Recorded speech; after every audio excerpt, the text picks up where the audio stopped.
पूरा करने का भाव आया तो उसे करेंगे, ऐसा नहीं उसे लड़ना, लेकिन थोड़ा रुक कर कर लेंगे। क्या इतनी जल्दी क्या है उसको करने की? तो थोड़ा सा जैसे ही गैप आया, तुम झड़प से अगर करने लगे तो उलझ गए। तो तुम क्या कहो, भीतर एक सूत्र बांधो कि मुझे ये काम करना है बुरा, लेकिन ज़रा रुक के करते, आराम से करेंगे, इतनी जल्दी क्या है करना है। तो जो गैप आएगा ना वो क्रिया में और आपके बीच में, वो गैप में कोई और चीज़ भर जाएगी, वो काम हो नहीं पाता। अच्छे काम का भी ऐसा ही है, अगर अच्छे काम को भी आपने गैप में भर दिया तो वो अच्छी तरंग भी दोबारा नहीं आती है, उसमें कोई और चीज़ भर जाएगी, वो हो नहीं पाएगा। तो वो कहते हैं कि जब श्रेष्ठ का कोई भाव हो तो गैप मत आने देना, तुरंत ही शुरू हो जाना, उसकी प्रक्रिया चालू कर देना। और निकृष्ट का अगर ख्याल आया है, थोड़ा रुको यार, इतनी जल्दी क्या है। जब उल्टा ही सीधा करना है तो आराम से कर लेंगे ना। प्लान कर लें, प्लान कर लेते हैं पहले। हाँ, थोड़ा ऐसे समझ लेते हैं, जरा इसके साथ जी लेते हैं। ये क्या चीज़ है जिसके प्रति घृणा आ रही है, उसको जरा जी तो लें हम, जरा होश से देखना, फिर कर लेंगे उसका रिएक्शन जो भी होगा। आप देखो कितनी जल्दी फिर खेल बिल्कुल एक जरा से सूत्र से गैस स्टार्ट बदल जाता है। बीच में कोई ऐसी चीज़ आ जाएगी जो करने नहीं देगी आपको। वो तो परिस्थिति वश भी अगर लेट हो जाए तो फिर मन ही नहीं करता, मन ही नहीं करता। अगर परिस्थिति वश भी हाँ, तब भी मन नहीं करता। फिर वो ऐसा ले, छोड़ो यार, माफ़ करो यार, क्योंकि आपको पता नहीं है वो गैप आ गया, और वो गैप समझदारी से भी लाया जा सकता है। बाबा बहुत सारी सिचुएशंस में मैं बहुत जल्दी रिएक्ट करती हूँ, और फिर मेरे को बाद में लगता है कि ये नहीं करना चाहिए था। वो रिएक्ट ना हो, आपका रिएक्शन उस वक्त उस सिचुएशन में किसी ने कुछ भी बोला तो उसके लिए क्या करना चाहिए? देखो ये क्या है कि आप अपने से बिखरे हुए, बिखराव आपके भीतर है। तो वो गरीब कोई भी आदमी जो है वो तो बहाना, उसने आपके बिखराव की याद दिला दी जरा सी, और आप इतने बिखरे हैं कि बिखरा हुआ आदमी फिर और बिखरना चाहता है। जैसे शराबी है ना, वो और दारू पीना चाहता है, उलझ जाता है। सिगरेट पीने वालों की ये आदत है कि सिगरेट पीते हैं और फिर कहते हैं हम और ज़्यादा पिएंगे, छोड़ना नहीं, और ज़्यादा अति में जाते हैं, हर चीज़ अति में जाती है। इस तरह से ही ये उपद्रव होता है। तो अब इसका सूत्र सीधा नहीं है कोई, उसको ये क्यों होता है, क्योंकि बिखरे हो। इधर कारण मत ढूंढना कि कोई बुरा है कि कोई अच्छा है कि ऐसा, यहाँ कारण मत ढूंढना, नहीं कहीं नहीं मिलेगा। बस ईमानदार हो अपने प्रति कि हम में बिखराव, तो हम इतने हल्के हैं, हम इतने उथले हैं कि जरा सी चीज़ नहीं झल रही हमसे, कि हम पे लेना पड़ेगा हमको, कि हमारे उथलेपन के कारण ये हो रहा है।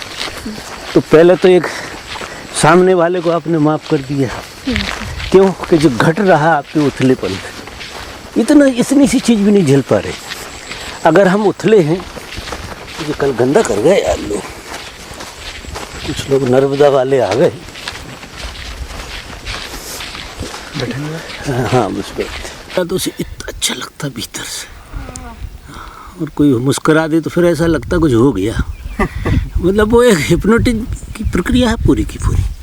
तो उससे क्या होगा कि आप ऊपर ऊपर जी रहे हैं, आपका सेंटर खो गया। आपने सेंटर मान कहाँ लिया, आपने दूसरों को सेंटर मान लिया, आप दूसरों के हिसाब से जीने लगे। चेहरा भी मुस्कुराओगे भी तो दूसरों के लिए, मुझे देखो अकेले तो बैठ के कभी मुस्कुराएगा, बोलो मुस्कुराएगा, बल्कि आने के सामने भी नहीं मुस्कुराए। अरे यार अपने लिए भी तो मुस्कुराया करें, कपड़े भी पहनो तो अपने लिए भी तो पहना करें, खुद के लिए। तो जैसे हम अपने लिए कुछ भी करना भूल गए, तो उससे क्या हो गया कि हमारा केंद्र ही झूठा हो गया, फॉल्स हो गया। तो ऐसा कहते हैं उपनिषद वाले कि ये जो नाभि का केंद्र है औरत के लिए, ये आपको सच्चा बनाएगा। तो आपका मुस्कुराना, आपका दूसरों को देख कर रिएक्ट होना, आपको दूसरों को आकर्षित करने की जो प्रवृत्ति, वो सब गायब हो जाएगी। कारण क्योंकि जो उससे ग्लिम्स मिल रही थी उससे ज़्यादा आपको अपने से मिलने लगी। क्योंकि जब तक श्रेष्ठ नहीं मिलता ये निकृष्ट छूटता नहीं है। मैं ऐसा कह दूँ कि ये बीमारी है, इसे छोड़ दो तुम, ये अच्छी आदत नहीं है, इससे काम नहीं चलने वाला, क्योंकि आप जियोगे कैसे? आदमी अगर इम्प्रेशन से नहीं जी रहा है तो फिर वो रिएक्शन से नहीं जी रहा तो एक्शन से जी रहा। या तो रिएक्शन से वो अपना बोध अनुभव करता है जो दूसरों से प्रभावित, दूसरों के इम्प्रेशन से जीता, या फिर आप अपने इम्प्रेशन से जिए। तो जैसे अपने इम्प्रेशन में आप आएंगे तो आपका स्वाद ही बदल जाएगा। आपको परवाह किसकी है? कौन मेरा चेहरा देख रहा, कौन नहीं देख रहा, आप भूल ही जाओगे बिल्कुल, कोई है भी कि नहीं है। तो वो धीरे धीरे करते करते करते करते आपकी जो आईडी बन गई है ना झूठी, यही झूठा सेंटर है। और स्त्री ज़्यादा झूठ को जीती है पुरुष से। आप आश्चर्य करेंगे, पुरुष से ज़्यादा जीती। कारण है उसका कारण है कि उसकी बनावट ऐसी है, उसमें आकर्षण ऐसा है, और लोग रिस्पॉन्स से ज़्यादा देते हैं। आप देखो, लोग बैठे हुए, एक औरत निकले तो हर आदमी देखने लगता, और आदमी निकला तो जाए होगा यार वो उसका एक विपरीत का एक चुंबक है, कोई बात है उसकी, वो होता है। और स्त्री को बायोलॉजिकल ऐसी कोई आदत पड़ गई कि दिखाने का शौक। स्त्री दिखाने में गजब रस लेती है, और पुरुष देखने में रस लेता। मज़ा देखिए, उसकी भी बीमारी है। वो कोई औरत निकल जाए और देख ना पाए तो उसे ऐसा लगेगा कुछ खो गया। एक नज़र तो देखना ही है, चाहे कुछ भी हो जाए। मैं बड़ा मार्क करता हूँ, वो औरत निकल गई तो एक बार तो देखेगा ही वो, कोई उपाय नहीं है। अब वो देखने में उसकी फिल्म गड़बड़ हो रही है, वो सेंटर उसका भी गड़बड़ हो रहा। औरत दिखाने में रस लेती है, पुरुष देखने में रस लेता है। ये मानसिकता है पूरी की पूरी। तो औरत के साथ अगर ये बीमारी मिट जाए, तो वो दिखाने का रस भूल जाए, तो वो सेंटर्ड होने लगेगी अपने में। वो बहुत बड़ी बीमारी है। आपका देखो, सजना धजना, नहाना धोना, क्रीम पाउडर लाली, दुनिया भर के कर्म जो भी आप करते हो वो आपके लिए नहीं करते, पक्की बात। काय के लिए? क्योंकि घर में कब करते हो तुम? घर में तो कभी कभी भैरवी जैसा काम है, ऐसी स्थिति होती है। और जैसे ही बाहर निकले, किसके लिए? अब कितनी झूठ है, आप अंदाज लगाओ। आप अपने लिए सजो, अपने लिए बढ़िया कपड़े पहनो, अपनी मौज को पहनो, और एक आध जने के लिए पहनो यार, वो भी ठीक है। साला हर एक के लिए तुम हो क्या? अब तुम कहते तो हो कि हम ऐसे, और जैसे लगता है तुम हर एक के लिए हो। अगर तुम सज रहे हो और इम्प्रेस कर रहे हो दूसरे को, इसका मतलब क्या है? इसका मतलब है भीतर से तो तुम्हें ऐसा लगता तुम हर एक के लिए हो। और फिर बेचारा कोई गलती कर बैठे तो कहोगे किसने गलती की? अब गलती को एक तरफा होती क्या? गलती ऐसा तो नहीं, किसी ने मुस्कुरा दिया और छेड़छाड़ दिया तो आफत हो जाएगी। ऐसा लगेगा यार ये छेड़ रहे, छिड़वाने की अपील कहाँ से आई? ऐसा होता। उकसाया तो उसने हैं? उकसाती तो है। हाँ, उकसाती क्या? कभी कभी तो ऐसा लगता अगर तुम्हें दिन भर कोई छेड़ना तो ऐसा लगा कुछ गड़बड़ है। कभी कभी ऐसी बीमारी भी है, एक आध जने नहीं छेड़ा यार, दिन ही बेकार गया सारा। हैं? दिन बेकार हो गया। वो एक बुराई नहीं कर रहा हूँ, नहीं ठीक है, समझ रही ये विज्ञान, ये विज्ञान कह रहा हूँ मैं। इसके प्रति बहुत औरत को अलर्ट होना। औरत का ध्यान नहीं घटता उसके पीछे, ये बहुत बड़ी बुनियादी बात है। वो दिखाने का रस उसका नहीं होना, वो मज़ा लेने लगे अपने होने का। तो मैं सूत्र देता हूँ कि लिविंग सबसे बढ़िया चीज़ है, लिविंग, रहना। आप अपने साथ रहो ना, और अपने साथ रहने में इतना सुख है, इतना सुख है कि आप ये बीमारियों की बात में भूल भाल जाओगे, फालतू की बीमारी।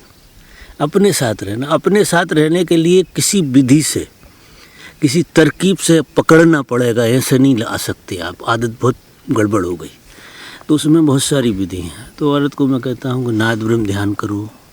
नाद ब्रह्म ध्यान क्या करता है कि नाभि को खोलता है और जो मस्तिष्क को थोड़ा सा रिलैक्स करता है, और नाभि खुलती है उससे। वो सांस को जिस ढंग से हम खींचते हैं, पूरी धुनी जो आपकी होती है, धीरे धीरे नाभि पे चोट पड़ती है उसमें। नाद मैं नहीं कह रहा तुम वो करो, डायनामिक करो, ये करो, बहुत सिंपल ध्यान है नाद ब्रह्म, वो करना चाहिए। और सतत नाभि का बोध रखो आप। तो औरत सबसे ज़्यादा क्रिस्टलाइज होगी नाभि में, और नाभि केंद्रित अगर औरत नहीं हो पाई तो वो दुखी रहेगी। ऐसे मान। जेंट्स के लिए भी यही बात है, हैं नाभि के लिए, जेंट्स के लिए भी। जेंट्स का क्या है, जेंट्स को भी नाभि की ज़रूरत है, लेकिन जेंट्स तो जब ही अपने आप को फ्री समझता है जब उसकी थर्ड आई जग जाती है, क्योंकि सिस्टम अलग है आदमी का और औरत का। पुरुष जो है इंटेलिजेंस, पुरुष को जानने की बड़ी प्यास है, औरत को जीने की बात है, पुरुष को जानने की बात है। वो कितने ही जीने की कोशिश करे, लेकिन वो जब तक जान के नहीं जिएगा तब तक उसे तृप्ति नहीं होगी।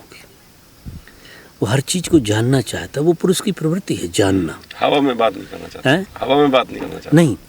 तो ये थर्ड आई जो है ना, यहाँ जानना होता है, और किसी घटना को जिएगा तो जान के जिएगा, वो उसके बोध में हो, जानने में हो। औरत को बोध में होने की ज़रूरत नहीं है, क्योंकि वो लिविंग उसके पास ज़बरदस्त है। तो वो सिर्फ रहे, कुछ ना जाने अपने बारे में, कोई ज़रूरत नहीं उसे अपने बारे में जानने की, बस वो होने में आ जाए, वो रहने में आ जाए और उस अपने घर में आ जाए। उसका सबसे बढ़िया घर है नाभि, और एक्सप्रेस करने के लिए उसका है हृदय। संसार से रिलेशन बनाने के लिए, एक्सप्रेस करने के लिए, जीने के लिए, एक रहना और एक जीना।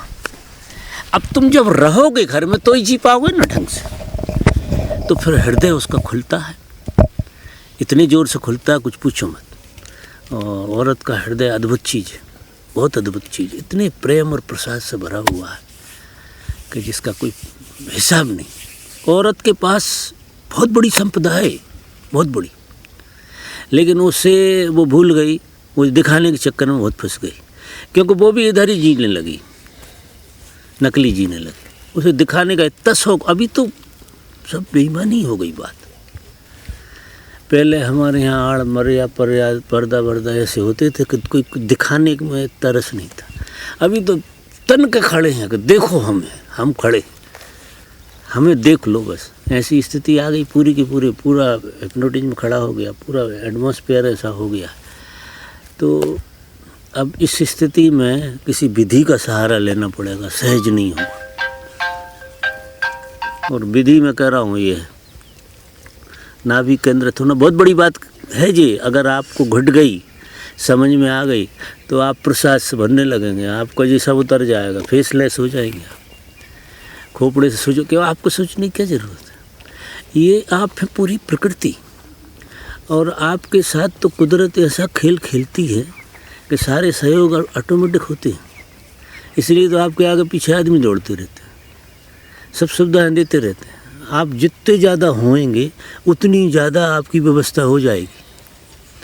जितने ज़्यादा जो आप व्यवस्थाओं को दौड़ते हैं ना, आप जित हो के तो देखो, जितने ज़्यादा होंगे सारी प्रकृति आपके प्रेम में पड़ जाएगी, और प्रकृति ऐसा ज़बरदस्त तरीके से जलाएगी आपको जिसका कोई हिसाब नहीं। सिर्फ आपको होना है, बस होना है। और पुरुष का खेल है, प्रकृति पूरे प्रेम में पड़ती है जब वो जागता है। उसके जागरण से प्रकृति इतनी आनंदित होती है कि उसे सर आँखों पर उठा लेती है, ऐसा होता है। तो जागने के लिए बाबा कौन सी विधि पुरुषों के लिए ठीक है? सब विधियाँ, जितनी भी विधियाँ हैं, आप पुरुषों के लिए जितनी भी विधियाँ हैं, ये सब थर्ड आई को खोलेंगे। चाहे तुम डायरेक्ट थर्ड आई का प्रयोग मत करो, लेकिन चाहे तुम कुंडलिनी करो, चाहे तुम डायनेमिक करो, चाहे तुम नाद ब्रह्म करो, चाहे सूफी डांस करो, चाहे दुनिया भर के विपස්සना करो, कुछ भी करो, लेकिन अंत आपका जो है ना, ये सने सने ऊर्जा थर्ड आई पे जा रही। और पुरुष के लिए थर्ड आई खोलने के लिए सबसे ज़्यादा एक्टिव ध्यान है त्राटक। और त्राटक जो है थोड़ी देर बाद बताता हूँ मैं लोगों को, एकदम नहीं बताता, क्योंकि वो फिर आपको पूरा हिला देगा। और वो त्राटक का कोई स्पेशल प्रयोग है जो मैं बताता हूँ, वो प्राण ले ले ऐसा है, वो सीधी एनर्जी घुसती है सीधी, और उसमें थोड़ी विकृतियाँ अपनी ठीक हो जाएं। जिस नीचे के सेंटर जो है उसमें भी नाभि का केंद्र भी है, पुरुष का भी, वो उसका भी गड़बड़ है। तो वो अगर हारमोनी में नहीं है और त्राटक घट गया तो आप थोड़े से अचेतन के किसी दूसरे खो में घुस जाओगे। भटकने के चांस औरत को नहीं है बिल्कुल, क्योंकि भटकना होता है थर्ड आई से, नाभि से भटकना नहीं होता। एक इमोशन में भटकती है औरत। औरत की पीड़ा और औरत की विकृति कहें वो है इमोशन। इमोशन की प्रॉब्लम इमोशन की प्रॉब्लम। और इमोशन इसलिए है कि वो सेंटर्ड नहीं है और हृदय को जीना चाहती है। तो सेंटर्ड नहीं होगे, हृदय को जियोगे तो हृदय नहीं है आपके पास, वो इमोशन है। और इतनी अनसंट खबर देता है, कहाँ फंसा देता है, कहाँ उठा देता है, कुछ पूछो मत। आप बुद्धि और इमोशन से जी रहे हैं, जबकि आपको नाभि और हृदय से जीना था। औरत सेंटर्ड हो नाभि में तो वो रियल हृदय को जिएगी, इमोशन को नहीं। वो आपका अभी आपका प्रेम मोह है, आपका प्रेम भय है, आपका प्रेम परिस्थिति, बहुत सारी चीज़ें। फिर आपका प्रेम प्रेम होगा, आपका प्रेम वासना नहीं होगा, आपका प्रेम प्रेम होगा। तो जवानी में तो प्रेम वासना है, और जवानी थोड़ी हट गई तो फिर मोह है। मोह और भय दोनों है। भय, मोह रहेगा और भय रहेगा। जैसी जवानी ढली कि मोह और भय से हम ग्रसित हो जाते। जवानी के जुनून में हम एक खेल खेलते रहते, वो वासना है। तो उसमें भी रियलिटी नहीं मिलेगी और इसमें भी रियलिटी नहीं मिलेगी, क्योंकि रियलिटी तो आप रियल होंगी तब मिलेगी। बाबा, ये नाभि के ध्यान के साथ कुछ पहले उससे सक्रिय जैसे नाचना या कोई और सक्रिय कुछ चाहिए? मैंने कहा ना कि आपको बहुत ज़्यादा सक्रियता की जाने की ज़रूरत नहीं है। आप नाद ब्रह्म करिए। ठीक है। नाद ब्रह्म बहुत बढ़िया ध्यान है, वो आपकी सूक्ष्म कैथारसिस भी करता है। आपको पता नहीं, नाद ब्रह्म में कैथारसिस की सुविधा है। जब आप पूरी एनर्जी को बाहर फेंकते हैं तो वो ऐसा एक भाव होता है कि हमारे भीतर जो भी विजाती चीज़ें हैं वो सब अस्तित्व में लय हो जाए। वो एक सूक्ष्म कैथारसिस है। कभी कभी साधकों को जो बहुत गहरे इंट्यूशन में रहते हैं तो ऐसा लगता है जैसे टनों से अंधेरा उनमें से निकल रहा हो, नेगेटिव एनर्जी आप में से रिलीज होती है। जब बहुत संवेदना जग जाएगी, ध्यान बराबर समझ में आएगा, नाद उसका बहुत बढ़िया होगा, सही हारमोनी में ध्यान होगा, तो जब वो ये चरण आप करोगे तो उस चरण में आपको ऐसा लगेगा कि आपके भीतर से कालिख निकल रही है, सब बाहर जा रहा, साफ हो रहे हैं आप। और इतने फ्रेश अनुभव करेंगे ध्यान के बाद जैसे कोई धुलाई हो गई हो आपकी। क्योंकि आज के युग में देखिए मामला कुछ इतना उलझ गया है कि तरकीब से ही काम चलेगा। तरकीब कोई ना कोई लगाना पड़े, कोई विधि के बगैर काम अब हो नहीं सकता है। आदमी इतना उलझ गया कि इतना अंडसंड हो गया है कि उसे सेंटर करने के लिए कोई ना कोई विधि चाहिए। Certain technique is needed. नहीं तो बुद्धि लगा लेगा वो, हैं? नहीं तो बुद्धि लगा लेगा काम। नहीं साइकोलॉजी नहीं, आप दर्शन में फंस जाएंगे। पुरुष फंसता है दर्शन में, स्त्री फंसती है इमोशन में। अगर जागृति नहीं है, वो दर्शन उसकी इतनी कल्पना ले जाए कि पता नहीं क्या क्या क्या मान के बैठ जाए, और कभी कभी उलझ भी जाता है। और औरत इमोशन में फंसी रहती है एक उम्र के बाद। कम उम्र में वासना, और जैसे ही उम्र बड़ी के साधना हो गई जी पूरी इमोशन की, सब गड़बड़ हो जाता वहाँ। और नाभि केंद्रित रहोगे तो फिर आप सेंटर्ड हैं, अपने में हैं, और फिर जो घटेगा वो आपके होश में घटेगा। प्रेम घटेगा तो होश में घटेगा। एक भी इमोशन आपको ऐसा नहीं निकल सकता हृदय से कि वो आपको सताए। वो क्लियरिटी देगा, वो आनंद देगा। और उसका सच बात तो ये है कि है अपने जीने का मजा, दूसरे तो सब बहाने। ये पूरी प्रकृति बहाना है, आपको स्वयं को जीना है। और हम स्वयं को जी नहीं पा रहे, इसलिए पत्थर उठाते रहते इधर उधर के कि इस पत्थर से मजा आ जाएगा, उससे मजा आ जाएगा। क्योंकि हम सेंटर्ड नहीं हैं, तो हम एक भरोसा कर लेते हैं। अब भरोसे से जी रहे हो आप कि हो सकता है इस चीज़ में मज़ा आ जाए, उम्मीद के सारे। मज़ा किस चीज़ में आता नहीं है। स्टार्टिंग में ऐसा लगता कि शायद आ ही जाए, क्योंकि भरोसे में तो जीना। बाद में ऐसा लगता हुआ क्या। हर आदमी की ये दशा है कि बाद में उसे लगता है यार कुछ हुआ ही तो नहीं है। जो सोचा था समझा था वो सब पा भी लिया, सब हो भी लिया, और फिर वहीं बैठे हैं। एक बार एक कोई कलेक्टर मिले मुझे, कलेक्टर, एक जगह मैं शिविर में गया था। तो ऐसा शिविर जब ख़त्म हो गया तो मेरे पास आए और इतने गोद में गिर कर रोए, इतने रोए जिसका कोई दाढ़ मार मार कर रोए। मैंने कहा यार क्या हो गया इन्हें।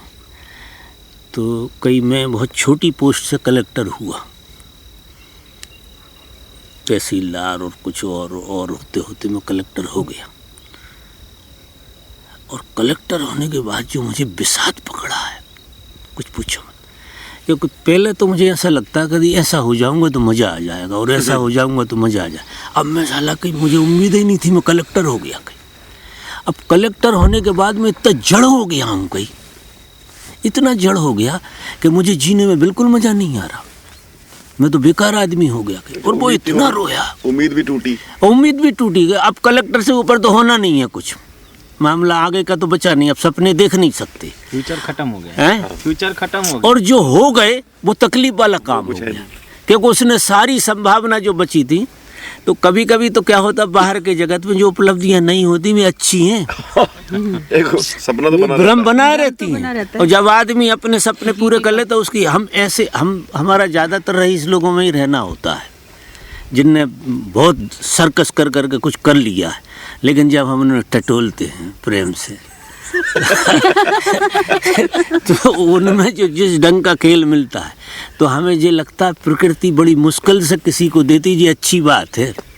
क्योंकि जल्दी जल्दी दे दे ना तो तुम जो एक भ्रम में जी रहे थे वो जीने की भी बात नहीं हो पाएगी, वो बहुत जल्दी टूट जाएगा, वो जल्दी टूट जाएगा सारा खेल। अब यूरोप में यही तो हुआ ना, यही हो गया, भ्रम टूट गया, भ्रम टूट गया।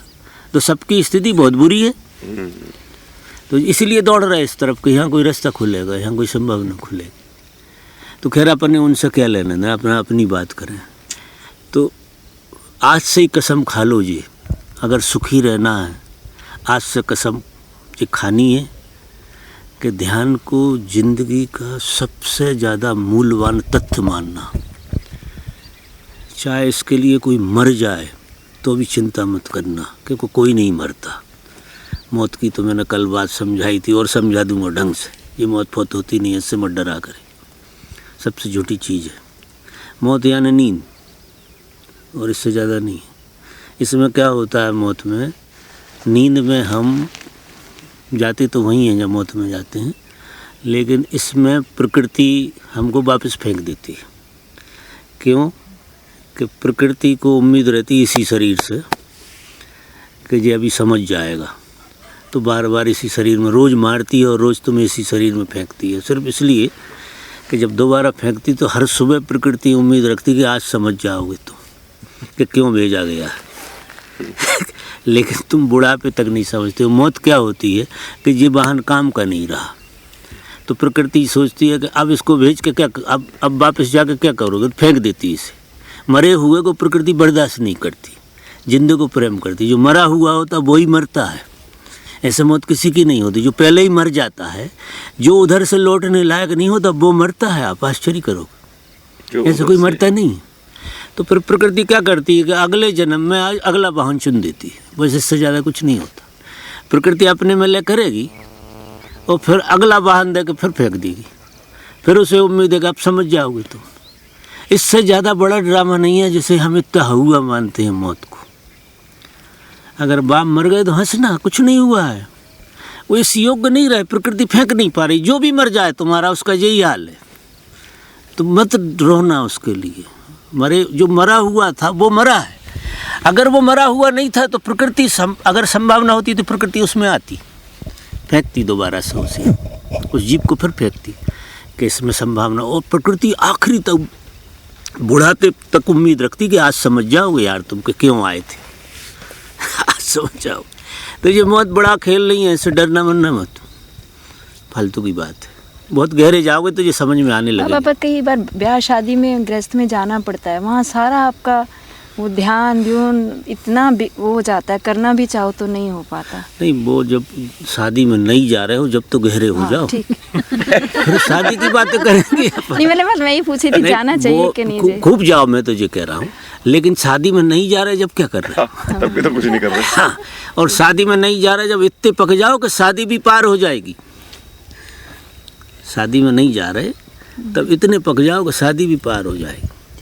मैंने तो अपने को आजमाने के लिए बहुत बड़ा व्यापार शुरू किया और बिल्कुल न्यूट्रल में चला गया था। फिर मैंने कहा कहीं सच में ही कोई बात है या ऐसे ही है अल्लाह उल्लाह। तो मैंने इतना बड़ा काम कहा 2-2 हज़ार आदमी को डील करूं, ठेकेदारी की, बिल्डर से सरकारी, कितना बड़ा काम है वो। बिल्डिंगें बनाना, पुलियाँ बनाना, रोड शुरू से आखिरी तक बनाना 20-20 किलोमीटर। सवेरे मोटरसाइकिल दोनों रिवाज नहीं था, बाइक उसका ही रिवाज था। सारा जब तो लेबर से होता होगा काम भी, सब लेबर से, हैंडी काम सब।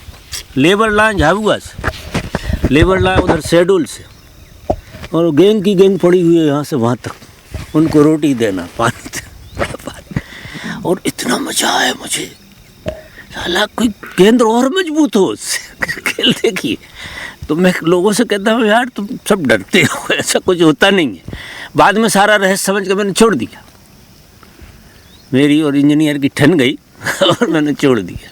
इंजीनियर के मेरे बीच में वो चाहता था कि बहुत फर्जी काम करूं मैं। एक इंटीरियर की बहुत दूर की बिल्डिंग थी, वो कह लगा यार इसमें ऐसा ऐसा लगा दूं, हम पास कर देंगे, आधा आधा कर लेंगे। उनको साला मेरी कॉन्शियसनेस नहीं थी।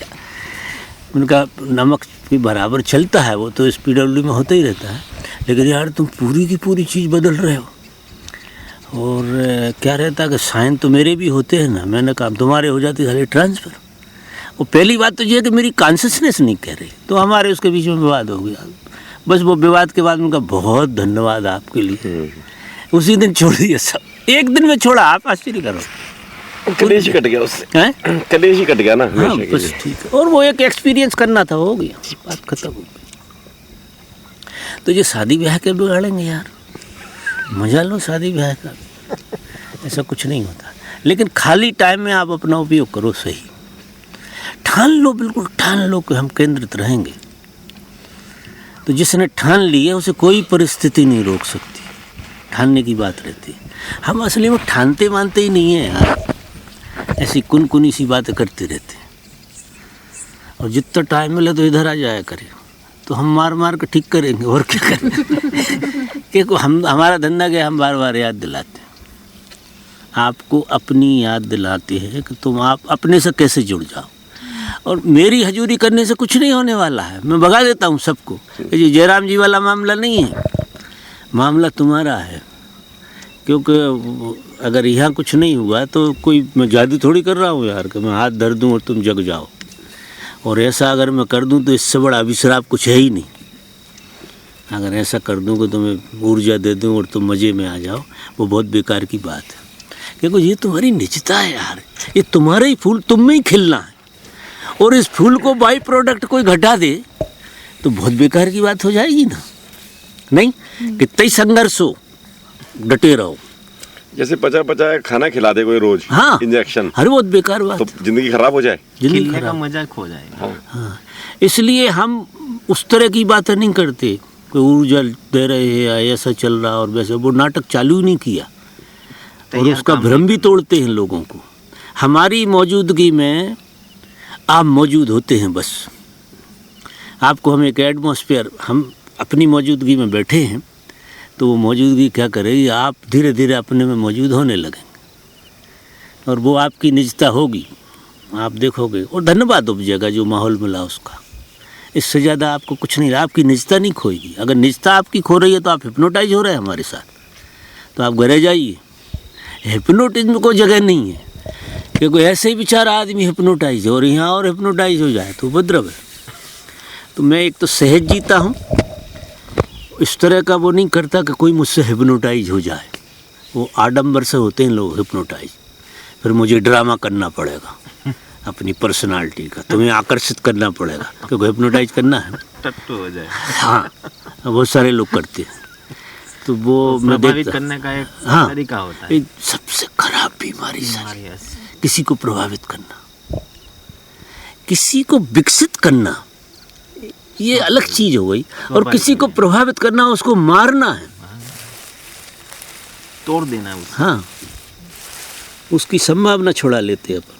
बहुत कुछ ऐसा खेल चलता है, है? सभी जगह ऐसा ही खेल चलता है। नहीं, अब वैसे ही लोग भी पहुंचते हैं यार, यहाँ ऐसा आदमी आता नहीं है। लोगों को चाहिए भी वही, शायद वही चाहिए। यहाँ उस तरह का चाहने वाला आएगा ही नहीं, आएगा 2 दिन भग जाएगा।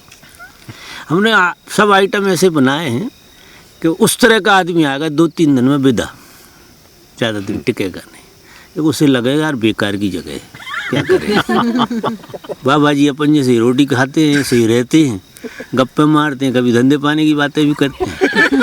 तो अपने जैसे ही तो है यार, ऐसा है क्या? हमारे जैसे ही खड़े, उल्टे तो है नहीं। हाँ, उसे उल्टा चाहिए बाबा। और अजूबा चाहिए कुछ अजूबा चाहिए। अजूबा। और अजूबा का मतलब है कि आप हिप्नोटाइज हो जाओ। अगर आपका मिसयूज करना है तो अजूबा खड़े करो, फिर आपका शोषण है और कुछ नहीं है। बाबा उसको धर्म के नाम बताने पे के लिए- गजब शोषण होता, गजब। मित्रता तो है ही नहीं है धर्म में, खाली इतनी बड़ी दूरी और इतना बड़ा इम्प्रेशन। आज भगवान कह रहे थे कि ये सब खेल मित्रता का है यार। बुद्ध भी कहीं मरे तो कह गए कि अगला जन्म मिले तो मैं मित्र होऊंगा, मैत्री नाम रहेगा। आखिर हो नहीं सकता उनका नाम, लेकिन वे संभावना देगा कि अगला बुद्धत्व जब घटेगा तो मैत्री भाव में घटेगा। शायद मेरी बात कह गए हो। बाबा आज का डिस्कोर्स जो धारणा ध्यान समाधि का था, हाँ, अब मैं सुन तो रहा था पर मेरे समझ में कुछ आया नहीं, बिल्कुल ही नहीं समझ में आया क्या था। वर्ड तो मैं सुन रहा था पर समझ में जीरो आया मेरे, बिल्कुल ही कुछ। अब मुझे था भी बड़ा इम्पोर्टेंट, इतना मेरे को नहीं था ध्यान है। तो ठीक, लेकिन मैं भी नहीं समझ पाया। मतलब समझ नहीं पाया, मैं तो अपने में चला जाता हूँ, मुझे तो सुनना नहीं है। वो सजी रहती है, वो मैं अपने उसमें बैठ जाता हूँ कि हाँ उनकी आवाज़, क्योंकि वो जो बोलते हैं मैंने कई बार देखा, जो मैं बोलता हूँ वही वो बोलते हैं, कोई अलग से तो होता नहीं है। तो बड़े चौंक के सुनने की ज़रूरत तो है नहीं। कभी कभार मूड में होता हूँ मैं तो सुन लेता हूँ। तो मैंने एक आध बात सुनी और फिर नहीं सुन पाई। धारणा, उनने कहा कि त्राटक जैसी बात का नाम है धारणा। जो शुरुआत की बात कही कि तुम किसी चीज़ पे अपनी पूरी धारणा को लगा दो, फोकस, पूरा फोकस। जैसे फूल है तो तुम अपनी धारणा को फूल से हटाना मत। धारणा अकेली फूल पे इतनी लग जाए कि मन इधर उधर जाए तो उसे हटा के फूल पे ही दोबारा लाओ, बार बार फूल पे लाओ, बार बार फूल पे लाओ। तो जब चित्त तुम्हारा दूसरे आयाम को नहीं पकड़ेगा, एक ही आयाम में रहेगा, तो दृश्य और दृष्टा दोनों एक हो जाती हैं। अगर चित्त डुअलिटी में न जाए और जिस चीज़ को देख रहा है उसको देखते ही रहे, देखते ही रहे, देखते ही रहे, तो नियम ये है कि जो दिखाई दे रहा वही तुम हो जाओगे। देखने वाला और दिखने वाली चीज़ एक हो जाएगी। तो तुम पहली बार अनुभव करोगे कि तुमने फूल देखा। क्योंकि किसी चीज़ को जानना है तो जी के ही जाना जा सकता है, दूसरा कोई उपाय नहीं। देख के नहीं जाना जा सकता, जी के जाना जा सकता किसी भी चीज़ को, संसार की। उसे जब तक तुम जी ना लो तब तक जान नहीं पाओगे।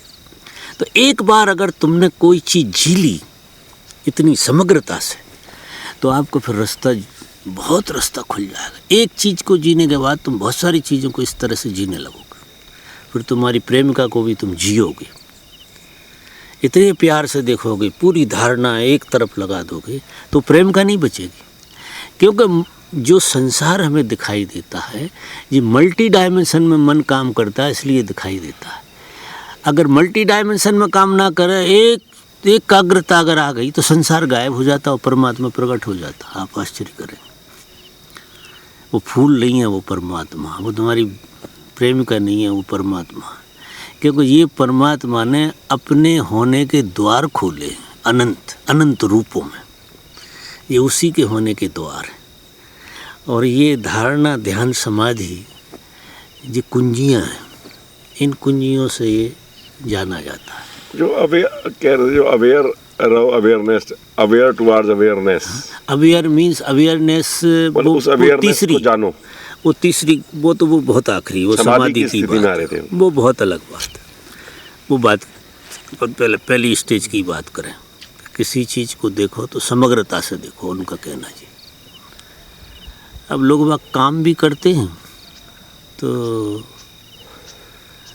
3-4 काम हाथ में ले लेते हैं, बहुत ही उथला होता, बहुत उथला हो जाता है। 3-4 काम, फ़ोन भी सुन रहे हैं, ड्राइविंग भी कर रहे हैं और फिर और भी कोई उपद्रव कर रहा है। 3-4 काम एक साथ करते हैं, कई तरह चलते हैं इकट्ठे। हाँ, वो हमें जीवन में जो काम करना चाहिए वो जब ये कला आ जाएगी ना, ये फूल देखने की, तो आपको बहुत सारी चीज़ें समझ में आ जाए। फिर जो करोगे तुम बड़ी टोटलिटी से करोगे। तुम्हारी क्रिया जो है ना टोटल नहीं होती कहीं भी, नहीं, क्रिया ही आनंद है। हमारी एक क्रिया आनंद है, सेक्स, उसका तो अंत ही ना हो, क्रिया ही बनी रहे, ऐसा रहता है। अकेली एक ही क्रिया है जो आनंद, क्रिया में ही आनंद है, अंत उसका बेकार है, लेकिन क्रिया में आनंद है उसकी में।